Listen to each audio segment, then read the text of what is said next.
వాని సహోదరుల ఎదుట వానికి అభిషేకము చేసెను. నాటి నుండి యెహోవా ఆత్మ దావీదు మీదికి బలముగా వచ్చెను. దేవునికి స్తోత్రం. దేవుని ఆత్మ మీ మీదికి బలముగా దిగి వచ్చునుగాక. మీరు స్థిరపరచబడుదురుగాక. మీరు స్థిరపరచబడుదురుగాక. మీరు స్థిరముగా నిలుచుదురుగాక. దేవుడు కోరుకున్న పాత్రగా మీరు వాడబడుదురుగాక. ఆమేన్.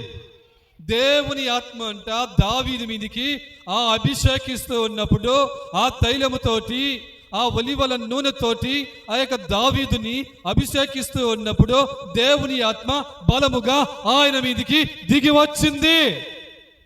దేవునికి స్తోత్రం. హల్లెలూయా.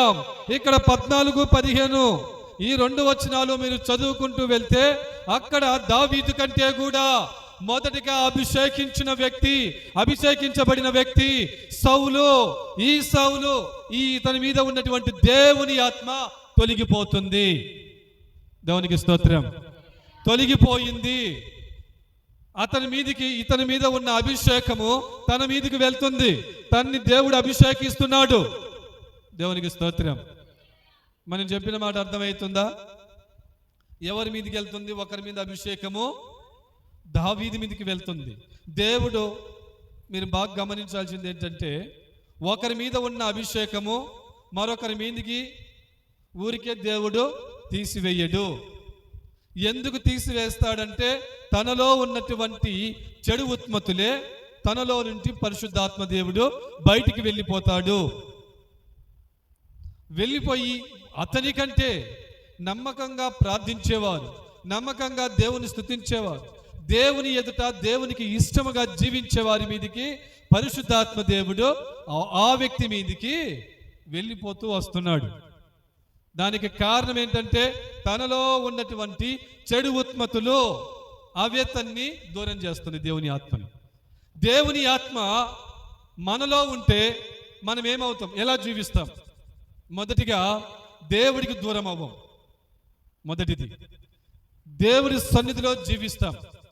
2 కుటుంబంలో కావచ్చు, ఎక్కడైనా కానీ వారి మాటలు కానీ, వారి పలకరింపులు కానీ, వాళ్ళ మనస్సు కానీ చాలా నెమ్మది, చాలా సమాధానపు మాటలు.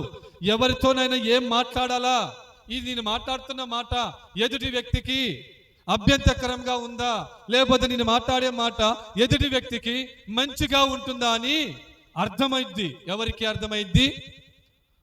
దేవుని ఆత్మ పొందుకున్నవారు, దేవుని ఆత్మ కలిగిన వారు.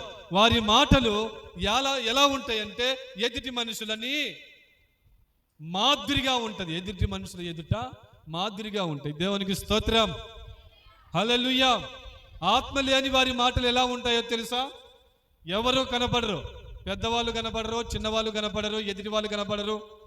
కుటుంబంలో భర్త కనపడడు, ఇటు చూస్తే భర్త భార్య కనపడరు. పిల్లలతో ఎలా మాట్లాడాలా, పిల్లల్ని ఎలా ప్రేమించాలి, బిడ్డల్ని ఎలా దగ్గరికి తీసుకోవాలి, ఎలా పలకరిస్తే, ఎలా మాట్లాడితే బిడ్డలు దగ్గరికి అవుతారు. ఆ ఆత్మ కలిగిన వాళ్ళు చాలా నెమ్మది కలిగి మాట్లాడగలుగుతారు. దేవునికి స్తోత్రం. హల్లెలూయా. హల్లెలూయా. ఎలా ఉంటారమ్మా? నేను చెప్పిన మాట అర్థమైందా? ఎలా మాట్లాడగలుగుతారు వాళ్ళు? దేవుని ఆత్మ నిజముగా పొందుకున్న వ్యక్తులు చాలా నెమ్మదిగా ఉంటారు.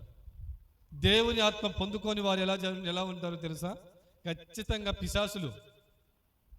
నిజంగా చెప్తున్నా నేను, చాలా పిశాసులా మాట్లాడతారు వాళ్ళ మాటలు. రక్త పిశాసులు. రక్త పెంజర అంటే తెలుసా? అదంతా చాలా మెత్తటి శరీరం మనిషిది కానీ దొరికిందంటే అలా పట్టుకుంటే కండొచ్చేలా పీకేసిద్దంట.